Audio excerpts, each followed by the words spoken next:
धानोरा तालुका चोपडा जिल्हा जळगाव येथील सतपंथ ज्योत मंदिराचा जीर्णोद्धार व दशावतार मूर्ती प्राणप्रतिष्ठा सोहळ्या निमित्ताने येत्या 10 ते 14 एप्रिल 2026 दरम्यान भव्य महाविष्णू याग यज्ञाचे आयोजन करण्यात आले आहे। हा धार्मिक सोहळा जगद्गुरू ज्ञानेश्वरदास जी महाराज गुजरात यांच्या पावन आशीर्वादाने तसेच महामंडलेश्वर जनार्दन हरी जी महाराज यांच्या मार्गदर्शनाखाली संपन्न होणार आहे। कार्यक्रमाचे आयोजन सकल हिंदू समाज सतपंथ ज्योत मंदिर धानोराच्या वतीने करण्यात आले आहे।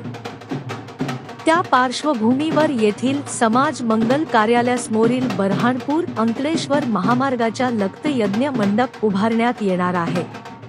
आज दिनांक 11 रोजी बुधवारी सकाळी 10 वाजता महाविष्णू याग मुख्य यज्ञाचार्य श्री श्रीकांत रत्नपारखीजी, आदरणीय मुखी महाराज श्री बाळू काका, श्री पाटील साहेब जळगाव व धानोरा येथील समस्त हिंदू स्वयंसेवकांनी उपस्थित राहून यज्ञ शाळेचे भूमिपूजन केले व कामाला प्रत्यक्षात सुरुवात करण्यात आली आहे।